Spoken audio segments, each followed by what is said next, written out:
آج جو ہے الحمدللہ قرآن مجید کی تمام صورتوں میں سے ایک بہت ہی خوبصورت، بہت ہی پیاری سورہ سورۃ الضحیٰ ہے، جس کو ہم آج کور کریں گے۔ ویسے تو قرآن کی ہر ایک سورت، ہر ایک آیت ہی بہت زبردست ہے، لیکن یہ سورہ جو ہے میں خاص طور پر اس لیے اس کو خوبصورت کہہ رہا ہوں کیونکہ اکثر لوگ جو لائف میں ڈپریشن سے گزر رہے ہوتے ہیں، لائف میں سیڈنس سے گزر رہے ہوتے ہیں، ان کے لیے میں سمجھتا ہوں یہ سورہ جو ہے نا ایک رے آف ہوپ ہے، ایک امید کی ایسی کرن ہے کہ جو ان کو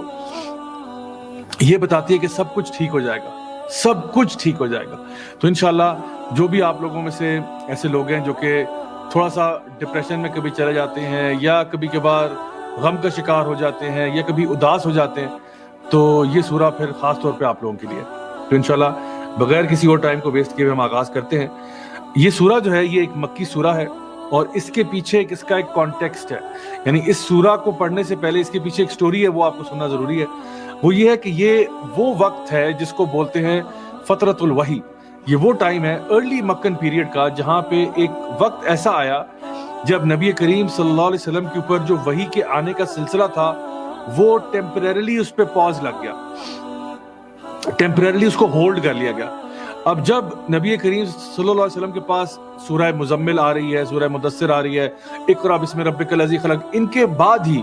کچھ ایسا ٹائم پیریڈ آیا جب وحی کا سلسلہ رک گیا۔ اچھا، اس ٹائم تک نبوت کا اعلان تو ہو چکا ہے، نبی کریم صلی اللہ علیہ وسلم اپنی بات لوگوں تک پہنچانا بھی چاہ رہے ہیں، اور اس وقت کافی حد تک اکیلے ہیں کیونکہ دین کے اندر بہت تھوڑے لوگ داخل ہو چکے ہیں۔ تو امام احمد جو ہیں رحیم اللہ، وہ اس کو مینشن کرتے ہیں کہ یہاں تک بات پہنچ گئی کہ نبی کریم صلی اللہ علیہ وسلم بیمار ہو گئے اور رات کو قیام اللیل کے لیے نہ اٹھ سکتے تھے، یعنی ایسے واقعات بھی ہوئے کہ آپ صلی اللہ علیہ وسلم کی بیماری کا عالم یہ ہو گیا کیونکہ آپ اس بات کو بہت دل پر لے رہے تھے کہ وحی کا سلسلہ کس طرح منقطع ہو گیا۔ اچھا، یہ کیوں ہوا یہ میں آپ کو سارا سمجھاتا ہوں انشاءاللہ، اس کے پیچھے کیا بات ہے۔ اچھا، پھر یعنی ان کے جو نیبرز میں ابو لہب رہتا تھا، جو آپ کا چچا تھا، اس کی جو بیوی ہے ام جمیل، وہ نبی کریم صلی اللہ علیہ وسلم کو مستقل چھیڑتی تھی، تانے دیتی تھی کہ لگتا ہے کہ تمہارا شیطان جو ہے تمہیں چھوڑ کے چلا گیا، یعنی کہ معاذ اللہ ثم معاذ اللہ، اس کا کہنا یہ تھا کہ جو تمہارے پاس جو چیزیں آ رہی تھی نا، یہ تمہاری تو ہو نہیں سکتی تھیں، تو یقیناً یہ کسی نعوذ باللہ کسی شیطان کی طرف سے آ رہی تھی، کیونکہ نبی کریم صلی اللہ علیہ وسلم تو امی تھے، ان کو لکھنا پڑھنا نہیں آتا تھا، تو پھر یہ کیسے ہو گیا کہ آپ یہ آیات تلاوت کر کے ان کو سنا رہے ہیں۔ اور اس نے کہا کہ لگتا ہے تمہارا شیطان تمہیں چھوڑ کے چلا گیا، اور ان کا بہت ہی ایک مذاق اڑانے والے انداز میں یہ کہا۔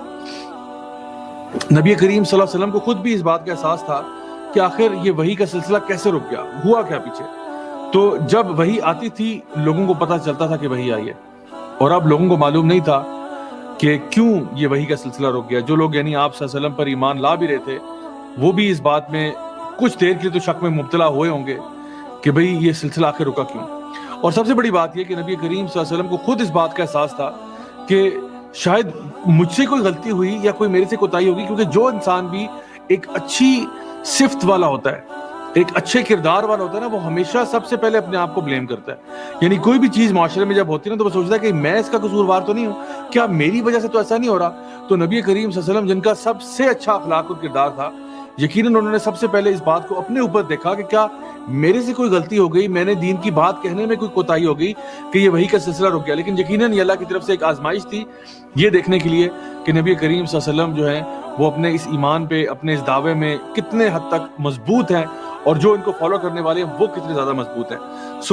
جب یہ سورہ نازل ہوتی ہے والضحیٰ، تو نبی کریم صلی اللہ علیہ وسلم کے لیے اتنی خوشی کا مقام تھا، اتنی خوشی کا مقام تھا کہ فائنلی جو ہے نا وہ وحی کا سلسلہ دوبارہ سے ریزیوم ہو گیا۔ تو اس لیے میں چاہتا ہوں کہ آپ اس کی نزاکت کو سمجھیں، اس پوائنٹ کو سمجھیں کہ نبی کریم صلی اللہ علیہ وسلم کتنے ایک مشکل فیز سے گزر رہے تھے اپنی لائف کے، جہاں پہ ایک انسان اپنے آپ کو بھی سیکنڈ گیس کر رہا ہوتا ہے، اور اس موقع کے اوپر یہ سورہ جب آتی ہے تو ان کے لیے کتنی خوشی کی بات بنی۔ اچھا، یہ بات دیکھیے کہ میں نے کیوں کہا کہ آپ صلی اللہ علیہ وسلم اس بات کو اتنا سیریس لے رہے تھے، کیوں لے رہے تھے؟ کیونکہ نبی کریم صلی اللہ علیہ وسلم سب سے پہلی بات یہ پوری انسانیت کے لیے درد رکھتے تھے کہ سب کو ہدایت مل جائے، یہ سب سے پہلی بات ہے۔ دوسری بات یہ کہ جو مشرکین تھے، جو قریش تھے، وہ نبی کریم صلی اللہ علیہ وسلم کے خلاف کیمپین چلاتے تھے، ان کو برا بھلا کہتے تھے کہ یہ تو کاہن ہے، یہ تو جادوگر ہے، یہ نعوذ باللہ کوئی مجنون ہے، مطلب یہ سارے تانے ان کو سننے پڑتے تھے۔ اور جب وحی کا سلسلہ رک گیا تو ظاہری بات ہے ان کے تانوں میں بھی اضافہ ہو گیا۔ اور پھر یہ کہ آپ کو یہ ڈر تھا کہ اگر میں اس مشن میں فیل ہو گیا، یعنی کہ اللہ تعالیٰ قرآن مجید میں سورۃ الکہف کے اندر، جو کہ جمعے کو، آج جمعے کا دن ہمیں پڑھنی چاہیے، اس میں ارشاد فرماتے ہیں کہ یعنی آپ کا دل چاہتا ہے کہ آپ اپنے آپ کو ہلاک کر دیں، یعنی آپ چاہتے ہوں گے کہ آپ اپنے آپ کو فَلَعَلَّكَ بَاخِعٌ عَلَىٰ آثَارِهِمْ، اللہ سبحانہ وتعالیٰ ارشاد فرماتے ہیں کہ یعنی آپ کا دل چاہتا ہوگا کہ آپ اپنے آپ کو اس غم میں ہلاک کر دیں کہ یہ لوگ ایمان کیوں نہیں لاتے۔ تو نبی کریم صلی اللہ علیہ وسلم کو اس بات کا بہت دکھ تھا کہ میں اپنے لوگوں سے، یہ میرے لوگ ہیں، مکہ کے لوگ یہ میرے لوگ ہیں، میں ان تک دین کی بات پہنچا رہا ہوں، یہ کیوں قبول نہیں کر رہے؟ تو اس وجہ سے آپ کو یہ محسوس ہوتا تھا کہ میں تو ان سے حق بات کر رہا ہوں، میں نہ ان سے پیسے مانگ رہا ہوں، نہ ان سے کوئی دولت مانگ رہا ہوں، کچھ نہیں چاہتا میں ان سے، لیکن پھر بھی لوگ جو ہیں وہ بات نہیں مانتے۔ اور پھر شاید ان کو یہ بھی تھا کہ یا میرے میسج کنوے کرنے میں کوئی کمی رہ گئی ہے کہ وحی کا سلسلہ رک گیا، یعنی پہلے وحی آ رہی تھی پھر رک گئی، کیا وجہ ہوئی؟ تو شاید میں نے کمیونیکیٹ صحیح طریقے سے نہیں کر پا رہا، یا اپنے اندر کوئی اور ایسی چیز تلاش کرنا کہ مجھ سے کوئی غلطی ہو رہی ہے جس کی وجہ سے شاید اللہ مجھ سے ناراض ہو گیا، شاید اللہ مجھ سے ناراض ہے، شاید اللہ مجھے اب پسند نہیں کرتا۔ ہاں اللہ نے مجھے چنا تو تھا،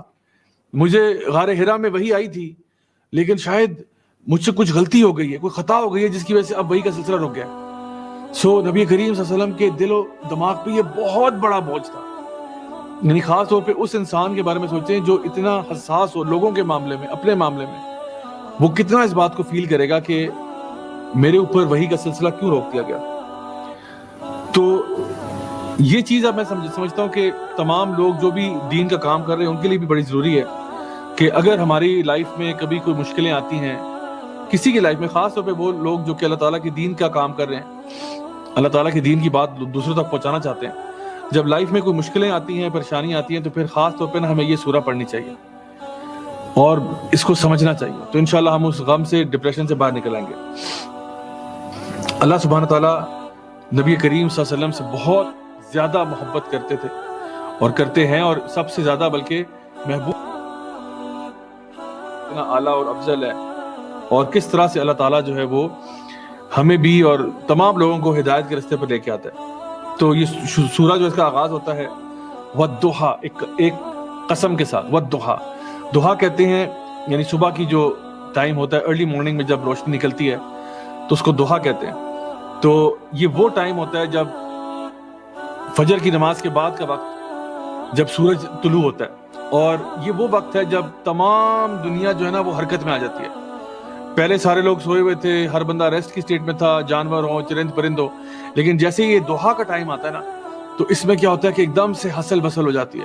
چڑیاں چہچہانے لگتی ہیں، پرندے اپنے کام پہ نکل جاتے ہیں، لوگ بھی جو ہے وہ کوئی اسکول جا رہا ہے بچہ، کوئی آفس جا رہا ہے، ایک دم سے چہل پہل شروع ہو جاتی ہے۔ تو یہ جو ضحیٰ کا وقت ہے یہ بڑا ہی خوبصورت ٹائم ہوتا ہے جب دن کا آغاز ہوتا ہے اور لوگ اپنے کام کی طرف جاتے ہیں، اور یہ خوشی کا وقت ہوتا ہے، ایک بڑا خوبصورت ٹائم ہوتا ہے کہ اب رات کا اندھیرا چلا گیا اور اب صبح کی روشنی آ گئی۔ اور بالکل نبی کریم صلی اللہ علیہ وسلم کے لیے بھی یہ سورہ جو ہے یہ الضحیٰ ہی تھی، یعنی جس یعنی تکلیف سے آپ گزر رہے تھے، جس پریشانی سے آپ گزر رہے تھے، یہ سورہ جب نازل ہوئی تو یہ واقعی میں ان کے لیے ایسے بن گئی جیسے کہ رات کا اندھیرا ختم ہو گیا اور صبح ہو گئی، ایک دم سے سورج کی روشنی پھیل گئی اور ایک دم سے انسان ریلیکس ہو گیا۔ والضحیٰ۔ اور اس میں چھوٹی سی بات ایڈ کرتا جاؤں کہ ایک ضحیٰ کی ایک صلاۃ الضحیٰ بھی ہوتی ہے، یعنی اس کو ہم لوگ جو ضحیٰ پریئر کہتے ہیں، یہ نماز جو ہے یہ صبح فجر کی نماز کے بعد پڑھی جاتی ہے، یعنی فجر کی نماز کا ٹائم جب نکل جاتا ہے اور جب سورج نکل آتا ہے باہر، تو سورج کے نکلنے کے بعد سے لے کر ظہر کی نماز سے پہلے پہلے اس کو پڑھا جا سکتا ہے۔ صحیح مسلم کی حدیث کے مطابق جو ہے اس کی 2 رکعتیں ہیں، کم از کم 2 رکعتیں ہیں، ویسے تو 4 بھی پڑھی جا سکتی ہیں اور نبی کریم صلی اللہ علیہ وسلم نے 4 سے زائد بھی پڑھی ہیں، لیکن بہرحال جو معمول بتایا گیا وہ یہ ہے کہ 2 رکعتیں کم از کم پڑھنی چاہیے ضحیٰ پریئر کی یا صلاۃ الضحیٰ کی۔ اور اگر ہم دیکھیں عام طور پہ 4 رکعتوں کا کہا جاتا ہے، بخاری مسلم کی حدیث بھی ہیں۔ ایک حدیث جو کہ سیدنا ابو ہریرہ رضی اللہ عنہ کی ہے، انہوں نے فرمایا کہ مجھے میرے حبیب نے، یعنی نبی کریم صلی اللہ علیہ وسلم کی بات کریں، انہوں نے مجھے 3 چیزوں کی نصیحت کی تھی۔ ایک یہ کہ مہینے کے 3 روزے رکھا کرو، یعنی 3 جو بیچ کے ایام ہوتے ہیں 13، 14، 15 وہ روزہ رکھا کرو، اور یہ صلاۃ الضحیٰ کی 2 رکعتیں پڑھا کرو، اور وتر جو ہے وہ سونے سے پہلے پڑھ لیا کرو۔ تو یہ 3 نصیحتیں جو ہیں یہ سیدنا ابو ہریرہ جو ہے رضی اللہ عنہ کو نبی کریم صلی اللہ علیہ وسلم نے کی تھی۔ یہ حدیث بخاری اور مسلم دونوں میں پائی جاتی ہے۔ بہرحال یہ نماز کا فائدہ کیا ہے؟ اس کا فائدہ یہ ہے کہ نبی کریم صلی اللہ علیہ وسلم کی حدیث صحیح مسلم کی آپ نے فرمایا کہ ہر انسان کا جو جوڑ ہے نا جسم میں، ہر جوڑ کا ایک صدقہ ہوتا ہے جو دینا لازمی ہوتا ہے. یعنی آپ کے باڈی میں جتنے بھی جوائنٹس ہیں ان جوائنٹس کا صدقہ ہوتا ہے. ہر دفعہ جب آپ سبحان اللہ کہتے ہیں وہ ایک صدقہ ہوتا ہے. ہر دفعہ جب آپ الحمدللہ کہتے ہیں وہ ایک صدقہ ہوتا ہے. جب آپ لا الہ الا اللہ کہتے ہیں وہ بھی ایک صدقہ ہوتا ہے. جب آپ اللہ اکبر کہتے ہیں وہ بھی صدقہ ہوتا ہے. اور ان سارے صدقوں کو، اور جب بھی آپ امر بالمعروف کرتے ہیں نہی منکر کرتے ہیں، یہ بھی صدقہ ہوتا ہے. یعنی ہر جوائنٹ کے اوپر نا ایک صدقہ ڈیو ہوتا ہے. جب بھی آپ صبح اٹھتے ہیں تو آپ کے صدقہ ڈیو ہے، کیونکہ اللہ تعالیٰ نے آپ کو ماشاءاللہ ہیلدی رکھا ہے، فٹ رکھا ہے. اب اس کا صدقہ دیں آپ. تو ہر الحمدللہ، اللہ اکبر، لا الہ الا اللہ، یہ سارے کے سارے صدقے، نیکی کے حکم دینا، برائی سے روکنا، یہ بھی صدقہ ہے. لیکن آپ نے فرمایا صلی اللہ علیہ وسلم نے کہ ان ساروں کو، یہ ساری چیزیں ایک طرف، اور سورت یعنی جو صلاۃ الضحیٰ ہے اس کی 2 رکعتیں جو ہے وہ ایک طرف ہیں. یعنی کہ اگر آپ صرف یہ سارا صدقہ آپ پے کر سکتے ہیں، کس طرح سے؟ صرف 2 رکعت صلاۃ الضحیٰ کے پڑھ لو. یہ صحیح مسلم کی حدیث ہے. تو آپ اپنے سارے جوڑوں کا صدقہ جو ہے وہ صرف یہ 2 رکعت پڑھ کے انشاءاللہ ادا کر سکتے ہیں. باقی اور انشاءاللہ امید تو یہ کہ ہم باقی کام بھی کریں گے، لیکن صرف یہ 2 رکعت پڑھ لیں تو آپ کلیئر ہیں کہ میں نے آج اپنے پورے جسم کے جتنے بھی جوڑ ہیں ان کا صدقہ دے دیا. بلکہ